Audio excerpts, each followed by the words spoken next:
연해주 고려인 강제 이주. 고려인은 구소련 붕괴 이후 독립국가연합의 국가들에 거주하는 한민족을 이르는 말입니다. 이들은 주로 러시아, 우즈베키스탄, 카자흐스탄, 타지키스탄, 투르크메니스탄, 키르기스스탄, 우크라이나, 몰도바 등에서 생활하며 약 50만 명의 고려인들이 중앙아시아를 중심으로 거주하고 있습니다. 고려인들은 1860년대 초 무렵부터 러시아 제국령 프리모르스키주로 대거 이주한 제로한인으로부터 유래합니다. 이들은 자신들의 정체성을 러시아 친화적인 특성을 갖춘 고려라는 중립적인 표현으로 채택했습니다. 이 호칭은 한반도의 분열과는 직접적인 관련성이 없으며 한반도의 역사적 왕조인 고려와도 직접적인 연관이 없습니다. 고려인들은 중앙아시아에서 농업막사나 농가를 임대하여 살고 있으며 일부는 땅굴에서 비참한 생활을 하고 있습니다. 그들의 삶은 고려인 강제이주와 연관이 있으며 이주민들은 협력하여 관계시설을 설치하고 벼농사를 시작했습니다. 그러나 수십 년간 한국어가 금지되었기 때문에 다음 세대는 한국어를 거의 사용하지 않게 되었습니다. 그럼에도 불구하고 고려인들은 그들의 삶의 방식을 회복하였으며 대한민국을 그리워하고 있습니다. 고려인들의 이주와 삶은 중앙아시아 지역의 역사와 문화를 풍부하게 만들고 있으며 그들의 이야기는 우리에게 중요한 역사적 배경을 제공합니다. 고려인들의 강제 이주 배경. 고려인의 강제 이주는 소비에트 연방정부가 연방 내의 고려인을 중앙아시아 등지로 대규모 강제 이주시킨 일로 1926년에 고안되어 1930년에서 1937년까지 시행되었다. 흔히 소련에서 이루어진 첫 번째 민족 강제 이주 정책으로 여겨진다. 1937년 10월 소련 극동 지방에 사는 거의 모든 고려인 17만 1781명, 이 중앙아시아의 척박한 지역으로 강제로 이주되었다. 강제 이주 과정에서 추정에 따라 16,500명에서 5만 명에 달하는 고려인이 사망했다고 한다.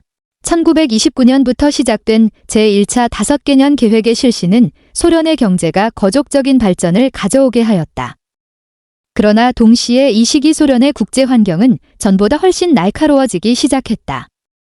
일본 제국은 만주를 침략한 뒤 소련과의 접경지에다 수십만 대군을 집결시켜 놓고 침략 기회를 노리고 있었으며 매일같이 국경 도발 사건을 일으키고 있었다.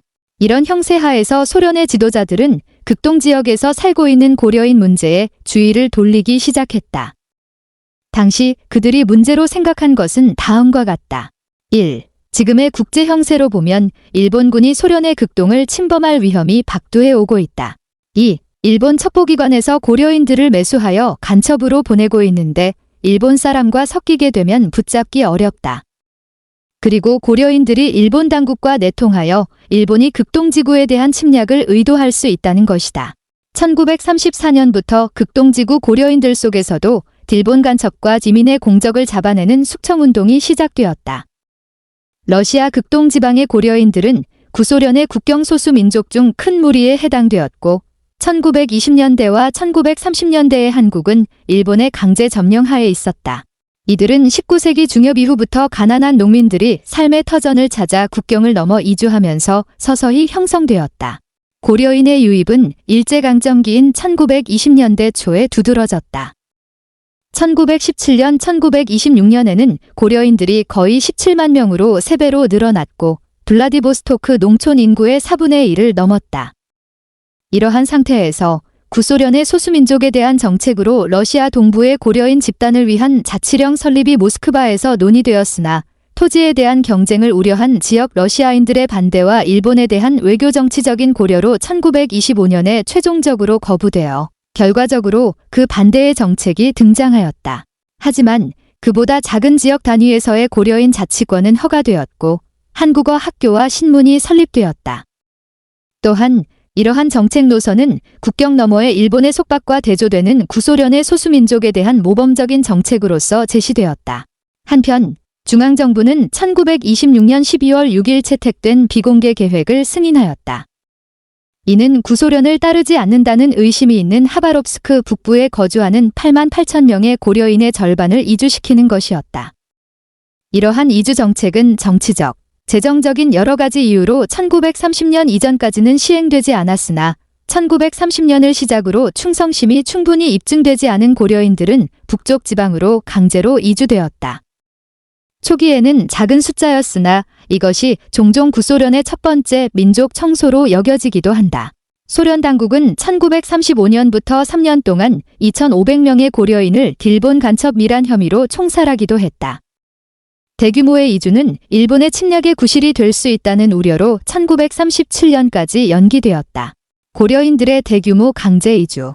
이주 계획은 1937년 8월에 일본 첩자들이 러시아 극동 지방으로 침투하는 것을 막는다는 목적과 함께 재개되었다. 그 법적 근거는 구소련 인민위원회와 소비에트 연방공산당 중앙위원회의 공동 법령 샤번 428-326로 극동 러시아 국경 한민족의 이주에 대한 것이었고 스탈린과 몰로토프가 서명하였다. 이러한 결정을 실행에 옮기기 위해 갤리프 류시코프가 로스토프로부터 전임되었다. 이주는 전형적인 소련의 압박에 이어 진행되었다. 프라우다는 극동 지방의 분리주의 계획의 고발, 극동의 일본 간첩에 대한 기사를 내었다. 이주는 여러 단계의 NKVD 트로이카에 의해 엄중하게 기한을 감독하면서 진행되었고 시행 중 수백 명의 당원들이 숙청되기도 하였다. 1937년 9월에서 10월까지 구소련 당국은 극동 러시아로부터 소련의 중앙아시아 지역으로 수만 명의 고려인을 이주시켰다. 17만 2천 명이 넘는 고려인들이 스탈린의 계획적인 이주 정책의 일환으로 러시아 극동 국경지대로부터 중앙아시아로 옮겨졌다. 이들은 열차를 통해 6,400km에 달하는 거리를 이동했는데 그 와중에 최소 수백 명이 열차 안에서 숨졌고 굶주려 죽은 사람들의 시신은 방문하는 기차역마다 내려 처리되었다. 열차가 출발하자 널빤지를 덧댄 화물칸엔 칼바람이 들어왔다. 식수나 먹을 것도 제대로 제공되지 않았다. 소독이 안 돼 위생 상태가 나쁜 데다 목욕도 할 수 없는 조건에서 시간이 지나자 이주민들의 옷과 머릿속에는 이가 득실거렸다. 정차역에 열차가 서면 사람들은 플랫폼으로 나와 머리를 털었는데 이가 먼지처럼 쏟아져 내렸다. 면역력이 약한 유아들이 제일 먼저 병에 걸렸다. 곧이어 노인들이 몸져 누웠다. 경비원들이 병자를 발견하면 치료 뒤 가족에게 보내주겠다며 전염병 확산 방지를 빌미로 데려갔다. 이렇게 실려간 환자들은 다시 가족을 만날 수 없었다. 나중에는 이주민들이 병이 깊어도 내색하지 않았다. 죽어도 가족 품속에서 죽겠다는 각오였다. 병을 얻은 대다수 사람들은 살아서 땅을 밟지 못했다. 이런 상황이 지속되자 이주민들의 불만이 높아졌고 당연히 대표를 꾸려 항의하는 사태가 벌어지기도 했다. 우리 한인들이 혁명을 위해 얼마나 노력했는데 스탈린 동지가 이런 대우를 한다는 것을 믿을 수가 없소. 당에 우리의 처지를 전달해 주시오. 이런 항의를 받은 내무인민위원회 간부는 일단 의견을 접수하겠다고 대표들을 남기고는 열차 운행은 지체할 수 없다며 열차를 떠나보냈다. 이들은 당초 계획보다도 많은 44개의 지역으로 분산 이주되었는데 대표적으로 타슈켄트 지역에 37,321명, 사마르칸트 지역에 9,147명, 페르가나 지역에 8,214명, 화레즘 지역에 5,799명이 정착시켜졌다. 이로써 고려인들은 대부분 카자흐 소비에트 사회주의 공화국, 우즈베크 소비에트 사회주의 공화국의 특별 노동지역으로 이주하게 되었는데 최종적으로 약 10만 명이 카자흐스탄으로 약 7만 명이 우즈베키스탄으로 보내졌다. 1937년 10월 25일 니콜라이 예조프, 니콜라이 예즈호브는 고려인의 극동 지역으로부터의 강제 이주가 종료되었음을 보고하였다. 총 17만 1,781명의 36,442가구가 이주되었다는 것이다. 캄차카와 오호츠크 지역에 남아있는 수백 명의 고려인 어부들, 사업차 여행 중인 이들은 11월 1일 열차로 이송되었다. 고려인들의 대규모 강제 이주 이후에 이주한 고려인들은 스스로 코로즈, 집단농장을 구축하거나 기존에 만들어진 현지인들의 코로즈에 참여하였고 작물을 재배하거나 어업에 종사하며 삶을 다시 꾸려나가게 되었다. 이주민들은 가축을 데리고 오는 것은 허가되었으나 그 외에 남기고 온 재산에 대한 6천 루블 상당의 보상금을 받은 이후로는 중앙정부의 지원을 거의 받지 못했다. 초기에는 정부의 24시간 감시를 받기도 했는데 이후 정부의 무관심이 두드러져 대부분 제대로 된 거주지나 교육 환경도 제공받지 못하였다. 고려인들은 척박한 환경에서 추위와 굶주림, 풍토병 등에 시달렸으며 추산에 따라 적게는 1만 6천 명에서 많게는 5만 명이 사망한 것으로 추정된다. 그럼에도 이들은 현지 사회에 동화되어 가며 빠르게 성공을 거두었는데 1970년대 조사에 의하면 대학 학위 수여자 비율이 현지인의 2배 수준이었다. 독소 전쟁이 발발하자 많은 고려인들이 동원되어 전선으로 보내어지기도 했으며 소비에트 연방영웅 훈장을 받은 알렉산드르 민의 사례가 잘 알려져 있다. 강제 이주로 인해 결과적으로 오늘날까지도 대부분의 고려인들이 중앙아시아 지역에 분포하게 되었다. 50년대 이후 고려인 인구는 키르기스스탄이나 타지키스탄 등 주변 지역으로 분산되기도 했다. 또한 새로운 지역의 동화됨에 따라 이주 2세대부터 한민족으로서의 정체성, 언어, 문화가 빠르게 흐려져 갔는데 1970년에 64에서 74%의 고려인이 한국어를 제1언어로 사용하던 것과 대조적으로 2000년대에는 10%만이 한국어를 사용하였다. 고려인 강제 이주는 민족 전체를 다른 지역으로 추방시킨 스탈린 시대 최초의 선례가 되었으며 이후에는 주로 40년대의 카카스인 등 다른 민족들에 대한 전체 강제 이주가 일어났다. 스탈린 사후 니키타 흐루쇼프가 탈스탈린 정책을 벌이며 몇 가지 강제 이주를 취소했으나 고려인에 대해서는 별다른 언급이 없었으며 이 수십 년간 고려인들은 언어와 전통 문화에 대한 지식을 크게 잃었다. 고려인 강제 이주는 비교적 현대에 와서야 주목받기 시작했다. 1989년 소련 최고평의회는 스탈린의 강제 이주를 불법적이고 범죄적이라고 선언하였으며 1991년 소련에서 통과된 명예회복법에서 스탈린의 모든 강제 이주 정책은 민족말살이라고 평가되었다. 소련 해체 이후 고려인들은 헤어진 가족을 만나기 위해 한국을 방문하기도 했으며 2000년대에 들어서는 고려인들의 대한민국으로의 이주가 본격화되어 한국 국내의 고려인들의 디아스포라가 형성되기 시작했다. 2017년에 행정안전부 국가기록원은 고려인 강제이주 80주년을 맞아 관련 영상물 선봉을 공개했다. 영상은 국가기록원이 카자흐스탄 영상기록보존소의 협조를 받아 직접 발굴한 뒤 지난 6월 기증받았다. 1946년 제작된 선봉은 구소련 정부가 중앙아시아로 이주한 고려인들이 성공적 정착을 선전하기 위해 제작한 것으로 알려졌다. 1937년 강제 이주한 뒤 10여 년 만에 제작한 영상으로 집단농장, 꼬로즈 칼코즈을 중심으로 고려인이 정착한 과정과 다양한 생활상을 담고 있다. 당시 고려극장의 여성예술가인 이함덕 씨 1914에서 2002를 비롯해 연출가 연성용의 노래시 활활 뿌려라 등도 영상에 담겨 있다. 영상에 포함된 아리랑은 우리에게 알려진 노래와 달리 1926년 나온규가 제작한 아리랑 이전에 불린 원형에 가까운 것으로 전문가들은 평가하고 있다. 1932년 연해주에서 창립한 고려극장은 고려인들의 대표적 문화예술 공간으로 현재 카자흐스탄 알마티에 자리 잡고 있다. 진용성 아리랑 박물관장은 이번에 공개한 아리랑은 현재 우리나라에서 불리는 아리랑과 다른 노래라며 중앙아시아에서 불렸던 원형에 가까운 음원이 확인된 것은 이번이 처음이라고 말했다. 이번에 공개된 영상에서는 한글 학습과 디딜방아, 음식, 놀이문화 등 고려인들의 다양한 생활상도 담겨 있다. 고려인 집단농장 학교 간판에 선봉중학교라고 쓰인 모습과 학생이 칠판에 침묵한이라는 단어를 쓰는 장면도 볼 수 있다. 이 밖에도 한국 음식이 젓가락을 사용하는 모습, 발로 디딜방아를 찢는 모습, 춤과 노래를 부르며 흥겨운 시간을 보내는 모습에서 고려인들의 삶을 엿볼 수 있다는 게 국가기록원의 설명이다. 고려인은 한국인이 될 수 없는 것인가? 그 황량한 황무지에 고려인들은 버려졌고 거기에서 거친 땅을 일구고 감자와 밀을 심어 생존해왔다. 그러다 추위에 죽은 사람도 부지기수였다. 그리고 고려인들은 2세, 3세를 낳았다. 소련에서 살아가지만 고려인들의 조국은 고려이고 조선이고 한국이었다. 그래서 고려인 학교를 만들어 2세, 3세들에게 우리말과 글을 가르치고 아리랑과 우리의 노래를 불렀다. 사는 땅이 러시아이기에 러시아말을 쓰지만 조국의 언어와 문화를 잊지 않기 위해 애를 썼다. 민족의 혼이 살아 있도록 노력했다. 고려인들의 꿈 중 하나는 조국에 돌아가는 것이었다. 왜냐하면 그들은 러시아인이기 전에 고려인, 바로 우리나라 사람이기 때문이었다.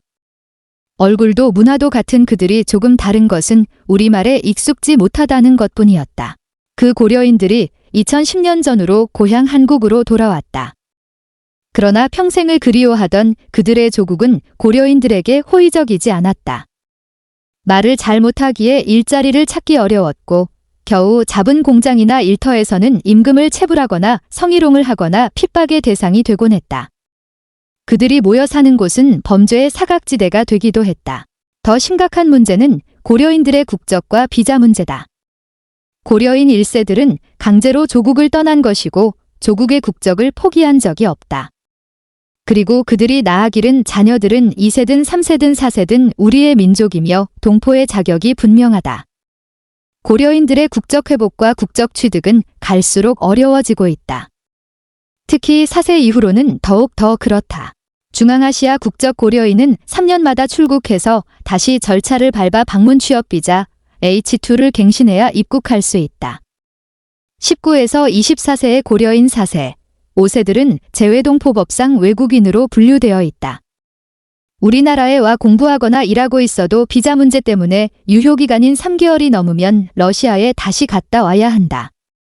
청년들은 비자를 갱신해 와도 불법 취업을 할 수밖에 없는 처지이다. 고려인들을 대하는 우리나라의 태도. 나를 가장 분노하게 했던 것은 지나간 역사도 역사지만 오늘날 우리나라에서 고려인들을 대하는 태도다. 그들이 왜 외국인인가? 유대인들처럼 그들이 한국계 러시아인이고 한국계 우즈벡인이고 한국계 카자흐스탄인이란 말인가? 왜 고려인들의 국적 회복과 취득을 어렵게 하는가? 고려인 4세 이후 세대가 조국에 들어와 공부하고 정착하는 것을 왜 돕지 못하는가? 왜 우리 주변에 사는 고려인들을 냉대하고 핍박하는가? 그것이 150여 년 넘게 조국을 그리워해오면서 버텨왔던 고려인들에게 해야 할 같은 민족으로서의 태도인가? 정부와 국민들에게 묻지 않을 수 없다.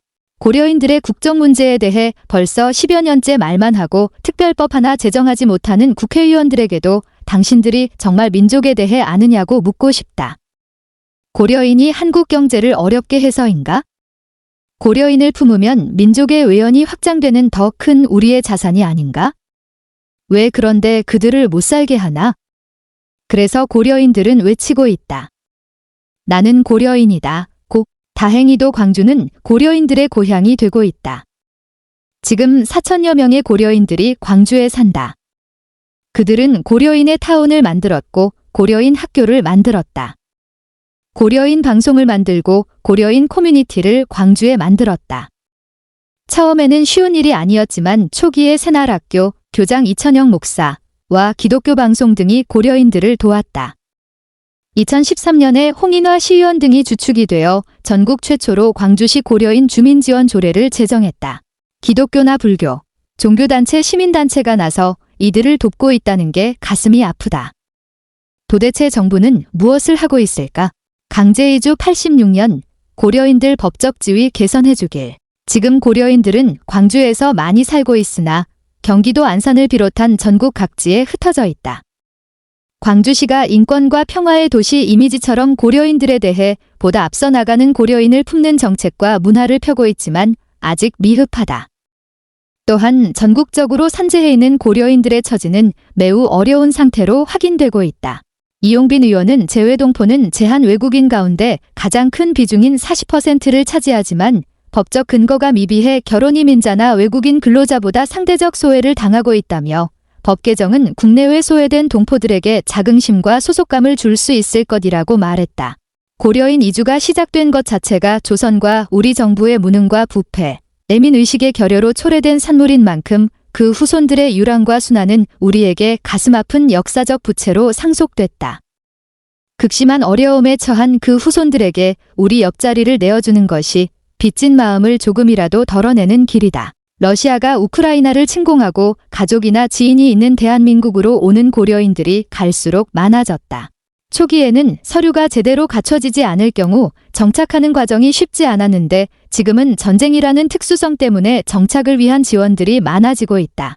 그들이 대한민국에서 안정적으로 정착할 수 있도록 교육이나 주거 등의 지원을 아끼지 않겠다고 하였다. 고려인들의 정착 문제 함께 고민해야 합니다. 고려인 대부분은 한국어를 하지 못해 귀화 시험을 치를 수 없는데도 이들에게 한국어를 가르쳐주는 곳이 없다. 고려인들은 한민족의 전통 문화를 지켜가고 있지만 기방인 취급을 받는다. 대가족 문화가 남아있는 고려인들은 할아버지부터 손자까지 3대가 함께 입국하는 경우가 많다.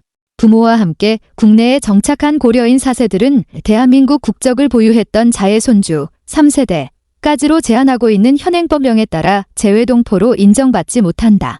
고려인 대부분은 공장 노동자나 날품팔이 등으로 생계를 이어가지만 정부나 지자체의 관심박이어서 생활 실태조사 자료도 없다. 독일이나 이스라엘은 귀환하는 재외동포들을 위한 귀환법을 만들어 주거와 일자리를 제공하고 언어 교육 등을 지원하고 있는데 한국은 동포들을 내치고 있다. 고려인을 외국인 노동자로 보지 말고 이주를 지원하는 방식으로 정책이 바뀌어야 한다. 강제이주 2024년이 되면 87주년을 맞아 우리 정부와 국회가 고려인에 대한 법적 지위를 확실하게 개선해 주길 기대한다. 더불어 우리 민족, 더구나 끈질기게 조국을 그리워하며 살아왔던 고려인에 대한 우리 국민들의 따뜻한 시선과 더불어 함께 살아가는 민족 구성원으로서 고려인을 돕고 품어주기를 기대해본다. 나는 고려인이다고 외치는 고려인들의 절규를 생각하면 가슴이 아프다.